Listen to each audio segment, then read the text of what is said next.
to the number 97 Honda. It is Bulega who holds that position, but he's offline somewhat there. Michael van der Mark looking menacing on his tail, using every inch of the circuit. Alex Lowe's trying to stick with him. Lowe's is now only one position ahead of Jonathan Rea, who's only 0.4 of a second back. Here goes van der Mark, so much more confidence to run that tighter line through 15 and 16, and van der Mark moves clear now into 6th place. Bulega into 7th, and Jonathan Rea menacing on the tail of Alex Lowe's on this final lap. Teammate on teammate battle for KRT pride. What little pride there is for KRT in what has been seconds down the road. The domination continues in 2023. Unbeaten this season so far. Alvaro Bautista takes his first Ducati victory here in Mandalika. Toprak Razgatlıoğlu is beaten for the first time here since 2021. Andrea Locatelli is home for third, another podium for him, and the race to the line between the two KRT men for 9th. Mottle Indonesian round getting underway. A little bit of lift off the line from Alvaro Bautista, but he's going to pull immediately alongside Andrea Locatelli, and one for a rocket ship getaway from Axel Bassani as well. Toprak Razgatlıoğlu defends the line. That allows Bassani to slip between the two. Down goes Michael Ruben Rinaldi from 4th position in the early stages. Rinaldi with a heavy spill into turn 1. Devastation for him. He had a disastrous race 1 in Phillip Island last time out, and race 1's going to end in disaster here in Mandalika as well. Promoted up into 4th position now is Danilo Petrucci, so that's a great start for him from 7th position on the grid. Jonathan Rea hasn't had the best of getaways. He's still down in 8th position, in fact make that 9th because Scott Redding has got through on him as well. So it's Razgatlıoğlu who leads, it's Bautista in 2nd, Bassani as aggressive as ever in the early stages, Danilo Petrucci in 4th position, and 3 Ducatis up there in the top 4 places. Andrea Locatelli mugged in the early running. Yeah, 3 up in the 4, and then you had Rinaldi in the midst of that as well. So off the line we saw once again just how good the Ducati is in that acceleration zone into turn 1. Bassani coming from 6th on the grid, almost into P2 at one stage, so that does give you a good indication of where that V4R is. Andrea Locatelli for only the 2nd time in his Superbike World Championship career, qualifying up on the front row of the grid, and for the 2nd time here in Mandalika as well. Unfortunately for him, he's robbed right from the off. He ends up down in 5th position under some pressure from Alex Lowe's as he also tries to hunt down Danilo Petrucci. A strong start from Petrucci on the number 9. The big story though of this opening lap has got to be that retirement for Michael Ruben Rinaldi, who stalks his way through the gravel trap in frustration. Super stuff from Xavi Vieira as well there on the number 97 on the Honda to come through from 13th on the grid up into the top 10 and 7th spot. Good effort from him on the 97. Benefiting from some of the chaos around him as well. Bulega getting up into 7th position. He's got Jonathan Rea right behind him now for 8th, and Rea almost alongside to try and make another pass early on. Yeah, Petrucci looks like he's bottlenecking all this group now as well, so Locatelli needs to make that progress pretty quickly on the 55 Yamaha. And as Danilo Petrucci holds back Andrea Locatelli, that's enabling Axel Bassani to escape away. 0.6 of a second is now the gap behind Bassani in those podium positions. Bassani though doesn't look to have the pace to go with Bautista, and Bautista, after a calm and cautious opening lap, is now starting to give some real chase to Toprak Razgatlıoğlu, your race leader. We're on board now with Bautista as they head towards turn number 10. Toprak's going to be good enough on the brakes through there, but Bautista could be set to menace down this 723-metre start-finish straight at the beginning of lap 3. Yeah, the most important corner on the track right now for Toprak is the last corner. Try and get your exit at that perfect to try and stretch out as much of a lead over Bautista as you can, but as it is right now, Alvaro doing a good job just to keep that pressure on. Bassani's coming into that as well. We know that Alvaro's out there on the X tyre, so he's got that softer rubber in this early stage. And Jonathan Rea now through on Xavi Vieira for 7th position. He'd already dispatched Scott Redding. A bit of a moment there in the background of the shots there for one of the BMWs as Jonathan Rea sits in 7th position, then Vieira behind him in 8th, then it's Scott Redding in 9th position, and Garrett Gerloff rounding out your top 10 as things stand. And we see on to the start-finish straight then at the beginning of lap number 3. Razgatlıoğlu with Bautista almost alongside him already. Thankfully for Toprak, it's the heaviest braking zone on the circuit at the end of that start-finish straight, and that allows him to hold on at the head of the field. Yeah, and he has to do this for 21 laps as well, don't forget, because Alvaro is going to get opportunities to get alongside Toprak, and that's where Toprak on the 54 out in front has to be perfect all the time. Alvaro only needs to make the move once. Well, Toprak might appreciate it here if Axel Bassani shakes things up with Alvaro Bautista. That might give him a little bit more breathing room, and we know Bassani's never shy of trying to make an overtaking manoeuvre if the opportunity presents itself. Toprak needs his teammate Locatelli in P5 to make the move on Petrucci. Last time around it was Lockett that was the fastest rider in the group, so he needs to come through and then see if he's able to offer some sort of support to his teammate. Petrucci putting in a strong ride though as well in 4th position. He's bridged the gap now. Remember, it was up at something like 0.8 of a second, and he's now narrowed it to Axel Bassani. So these riders are going in a train. Does perhaps suggest that Toprak Razgatlıoğlu is now beginning to bottle them up slightly behind him. Yeah, well, we know that Toprak out there with that 0 in these early stages with the harder tyre, probably not able to get that same performance as what Bautista can do, but certainly for Toprak it's about making sure you can stay at the front. He's not going to mind too much as long as he's able to keep himself in a position to defend into turn 1, but you can see for Toprak there having to really run into that last corner and try and carry as much speed as possible. Yamahas and Ducatis then locking out the top 5 positions. Then it's the first of the Kawasaki's with Lowe's, and then Ray, and then the first Honda of Yakke, the first BMW of Reading. A clear pecking order among manufacturers, and at the moment it looks as though Ducati have got the edge on Yamaha as well. Bautista not close enough to strike at the start of lap number 4, and Razgatlıoğlu it is still who leads. From Bautista 2nd, Bassani 3rd, Petrucci in 4th, and then his teammate Locatelli, Razgatlıoğlu's teammate, that is Locatelli, in 5th position. Yeah, Jonathan Ray down in P7, he's the fastest rider on the track, the new fastest lap. He's by 0.4 of a second faster than Toprak, so like you said, Alex, Toprak just building himself into this race. Well, Toprak may also be thinking about trying to conserve some tyre life, and Jonathan Ray will be thinking about the long game. I can tell you that Ray's just got through on Alex Lowe, that'll be for 6th position, but this is what happened in the early stages. Watch the number 21 of Michael Rinaldi.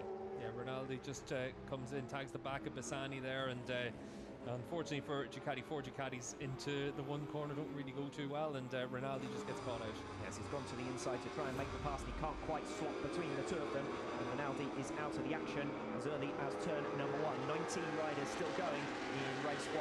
Lap 4 then of 21, and Andrea Locatelli is ahead of Danilo Petrucci. We return to Andrea Locatelli, and he is up in 4th position now, so Petrucci pushed back to 5th, and a bit of gap has emerged behind the top 3 as well. So Axel Bassani still right on the tail of Alvaro Bautista, but Locatelli is clear of Petrucci. Yeah, you can see for Petrucci on the number 9 machine there, going to come under pressure from the Kawasaki's or Ray and Lowe's. So Jonathan Ray 6th position, Alex Lowe's in 7th, Yakke in 8th, so still the top 8 all covered by just 2 seconds. A competitive start to this race as Bautista again, every time he comes off that final turn he looks menacing down the start-finish straight. Andrea Locatelli already through on Danilo Petrucci. Jonathan Ray is the next to have a go. And for Ray recovering from that grid penalty, having been given a 3-place penalty after irresponsible riding in the Super Bowl session, so trying to come through as much as he can, but we know it's in the second half of the race that the Kawasaki rider was struggling in yesterday's longer runs with that front tyre, so in these early stages, if he can make moves, he's got to do it. Far from disastrous for Alex Lowe to slip behind his teammate Jonathan Ray either, because it means that he can now use him as a yardstick and a benchmark and try and go with him, because Ray is going to attack Petrucci for 5th position. Make no mistake about that, he's going to try and do it under braking here in towards turn number 10. He's got to get it stopped on the racing line. It's very dirty off that racing line, and Ray has done well to get it stopped in time. So Jonathan Ray making good progress, and now he's up into P5. Yeah, T10 not an easy place to make the move around here. You can see for Petrucci, a little bit of a sitting duck right now, maybe for Alex Lowe as well. This is the section of the track the Kawasaki rider has been pretty strong and all the way through this weekend. We have seen Petrucci, although riding strongly in the early stages, bunching up the riders behind him on that Barney Ducati. Jonathan Ray clear of him. Alex Lowe will know that he needs to get through swiftly to avoid becoming tailed off from his teammate Jonathan Ray. They come through turns 15 and 16, and Alvaro Bautista hitting the front on Toprak Razgatlıoğlu. Bautista is through and down the start-finish straight. That should be his opportunity now to try and escape away. What can Bassani do from 3rd position as well? Razgatlıoğlu is going to try and be as deep as he can on the brakes in towards turn number 1, but I think that's the cork now out of the bottle, and Alvaro Bautista will be optimistic of going away to become Ducati's first race winner here in Mandalika. Yeah, let's see what Toprak can do from T2 all the way through to T10, see if he's able to get close enough to Alvaro and use the strengths of his bike to be able to give himself an opportunity to make a block pass. You can see here, he has caught right onto the backing through those first couple of corners. Toprak just a lot faster in this section, but for Bautista, you can see the move here through the never-ending right-handers at the end of the lap, and just puts his bike down there, and Toprak's got no choice but to just see that position. That's great riding though from Bautista, because Toprak would not have been expecting the move there, Bassani. and Bautista has caught him by surprise, and here comes Axel Bassani to make the pass on Toprak Razgatlıoğlu. This one in towards turn 10, so the 2 race-leading Ducatis, Bautista and Bassani, both getting through in consecutive laps to relegate Razgatlıoğlu down to 3rd. Yeah, Alvaro's out there on the X tyre. Bassani's out there on the same tyre as the other riders in this group, but for Toprak, he can't afford to have Bassani in front of him. He can't give Bautista that edge. And this is what I was talking about previously in terms of that pecking order among the manufacturers, because you've got Ducatis 1 and 2, Bautista and Bassani. You've got Yamaha's 3 and 4, RAZGATLIOÐLU and Locatelli, and Kawasaki's 5 and 6, Ray and Lowe's. Petrucci has slipped now behind Alex Lowe's and down into 7th place. Yeah, at the back of the group, Xavi Vierge able to use that Honda with the X tyre, so himself and Bautista top and tail in this group with the softest tyre, and Xavi doing a good job to run in P8 with that tyre. Yeah, Scott Redding and Michael van der Mark somewhat tailed off now, 1.5 seconds down further back. So Jonathan Ray clambers over the tail of Andrea Locatelli. Bit of a moment for Locatelli, underbraking in towards turn 1, but he holds on for 4th position for the moment. Alvaro Bautista says that now is the time to really go for it. Sets a new personal best lap on lap number 6, 1 minute 33.5. He's 6/10 of a second already ahead of Axel Bassani behind him. Yeah, the problem for Toprak in P3 is that all the riders in this group were faster than the last lap, and even the half lap before that when he was under pressure. So for Toprak, this is where he needs to dig in, see if he's got something underneath him to be able to fight back. Alvaro out there with the soft tyre, he's going to be able to take full advantage of that. Shouldn't suffer too much tyre wear as well. We've always seen quite strong. Toprak diving down the inside of Axel Bassani in towards turn number 10. So where Bassani himself made a pass a lap ago, RAZGATLIOÐLU is able to respond. But the more these fight it out over 2nd, 3rd, 4th positions, the more they will slip and become a group behind Bautista, who is now 8/10 of a second up at the head of the field. Yeah, the one thing is on this lap so far, Toprak's pulled back 3/10 of a second, so that's what he needs to do, and he needs to try and make sure that his teammate Locatelli can come through on Bassani as well and give himself a chance of someone just to put himself between one of the Ducatis. Jonathan Ray not looking particularly convincing on this lap 7 either. He's got Alex Lowe's for company right behind him. Could be a question of who's conserved their tyres front and rear in the closing stages as to who is able to make late progress. We saw the battle at last time out in Phillip Island was for 4th position down. Well, at the moment it looks like it's right at the front of the field, but we'll wait and see who's got the tyre life in the second half of this race as well. New fastest lap of the race for Alvaro Bautista, but the good news for Toprak Razgatlıoğlu fans is Toprak was only a few thousand slower, and that was down on Ray on lap 19. There's a chance that Ray could end up outside of the top 10 positions altogether. This is turning into a disaster for him. Alex Lowe's, since being passed by Xavi Vierge, has managed to consolidate that 7th position, but Michael van der Mark is really beginning to hunt him down. Petrucci now isolated in 5th position. Here goes Egerter on Jonathan Ray. Well, he left it till the last lap to pass him in Phillip Island. He's going to pass him on lap 19 here, but he gets out onto the curve and Jonathan Ray is able to swiftly respond. Look at van der Mark though, once again. He's just jumped onto the back of that group in front, and maybe for Xavi Vierge now with that X tyre, maybe suffering a little bit, so van der Mark still got a chance of the P6 here. Yeah, okay, still faster than Lowe's last lap around, but on this lap, Alex Lowe's has begun to make the progress, and Michael van der Mark now catching the pair of them. We've got a good battle on our hands for 6th position. Still a fight for 9th as well between Ray and Egerter. Ray still defending it as Egerter swarms around the back of them, making their way through 15 and 16. This is swiftly turning into a group of 5 riders in the closing stages with only 2 laps to go. Bautista leads it by 5 seconds over RAZGATLIOÐLU. Locatelli looking safe in 3rd, only a second behind his teammate. Bassani 2 seconds back in 4th. Petrucci isolated in 5th. The race is for 6th place down.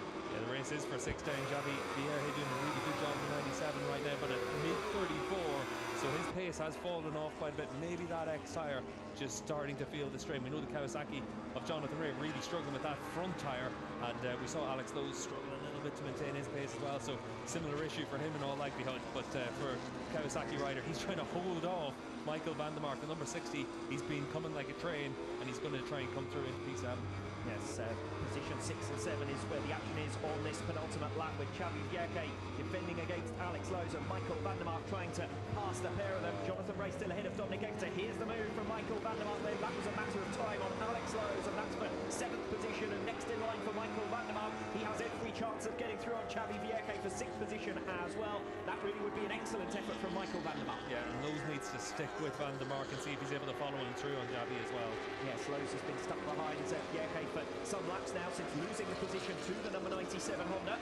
It is Vierge who holds that position, but he's offline somewhat there. Michael van der Mark looking menacing on his tail, using every inch inch of the circuit. Alex Lowe's trying to stick with him. Lowe's is now only one position ahead of Jonathan Rea, who's only 0.4 of a second back. Here goes Van der Mark, so much more confidence to run that tighter line through 15 and 16, and Van der Mark moves clear now into 6th place, Vierke into 7th, and Jonathan Rea menacing on the tail of Alex Lowe's on this final lap. Teammate on teammate battle for KRT pride. What little pride there is for KRT in what has been a miserable race for them. Rea already moving to the inside of Alex Lowe's in towards turn number 1, wasting no time on the final lap to duff off his teammate, and the pair of them now will be passed by Dominic Egerter, and that shows you what Jonathan Rea's target was in this race. Make sure he beats his teammate. He's not going to gain a position through that move because Dominic Egerter's got through on him for 8th position, and once again Egerter making progress on the final lap at Rea's expense. Yeah, and Lowe's needs to get as close as he can to try and attack into T10.